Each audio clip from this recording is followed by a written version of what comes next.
Hi guys, magandang buhay po. This is G Franco, Heart of Olongapo, na bumabati ng magandang buhay. So samahan nyo ako guys at sariling gawa po natin sa ating bahay. Ayan po.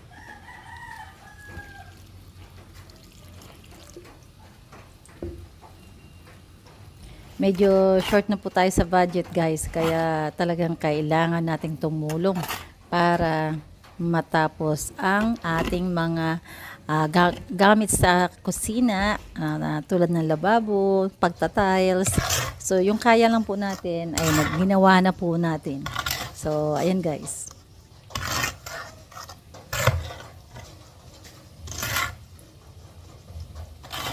Yan guys ang sinasabi nila, kaya ng lalaki, kaya natin.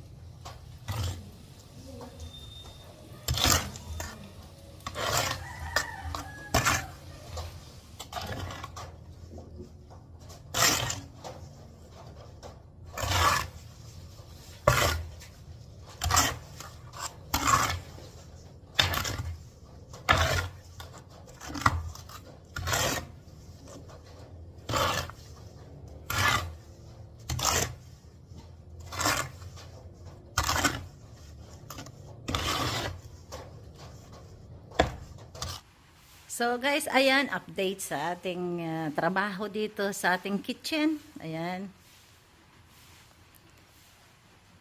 Ayan. By next day po ay lilipatan na po natin to kahit na hindi pa po siya tapos. So, ito po ang magiging room. Ayan. So, ayan po ang kama ng aking apo. Naka-ready na. So, ayan ang aming alaga. Nakabantay. Hello, bansot. Ayan po ang ating tindahan paglipat. So, hindi pa po siya tapos. Ayan ang ating sampayan. Ayan. Ayan, ikakabit na lang po yan, guys. So, ayan, guys. Ikakabit na lang. So, ayan po ang CR. Ayan. Shower. Ayan. Dito po yung laundry area. So, hopefully tomorrow, makakabit na po yan. So, ayan guys, samahan nyo ako. Tapusin natin tong ating tina-tiles. Ayan.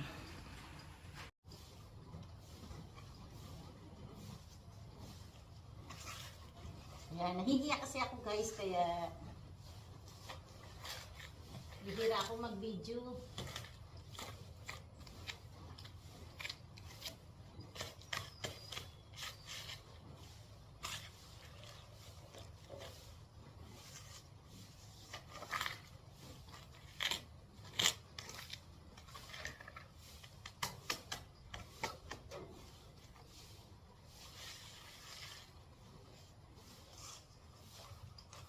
So guys, abangan po natin ang aming paglipat sa aming home, happy home, home sweet home.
Ayos din yan, guys. God bless!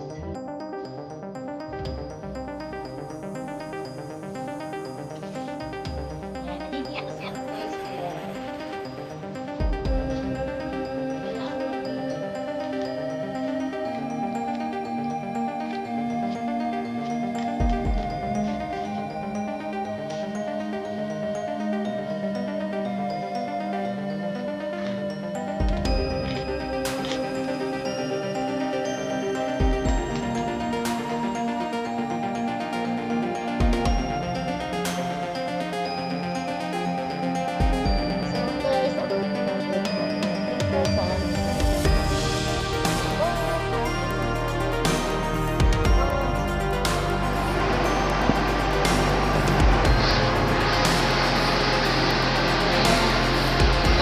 Kaya, fresh pa.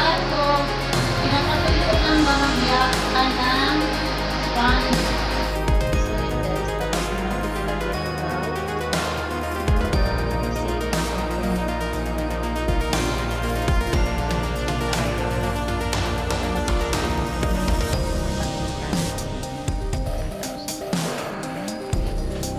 so, ayan po.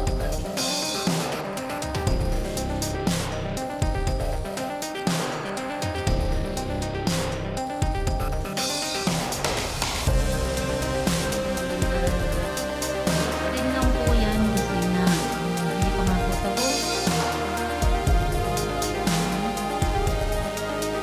Yan po ang lagay ng tubig natin kasi wala pa po tayong tubig sa loob ng banyo. At sa loob ng bahay po wala pong tubig ngayon.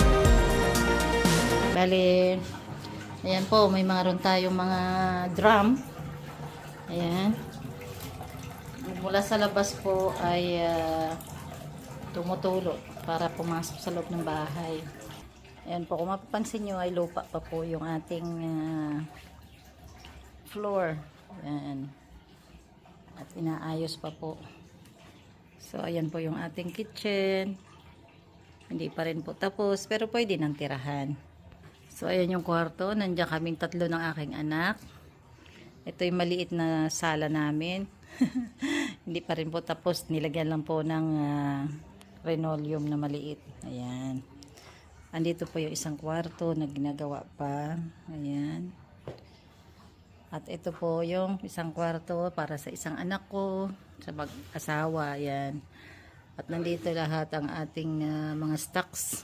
Ayan, yung mga gagamitan. Tinambak lahat dyan. Ayan po ang ating store na hindi pa po natatapos.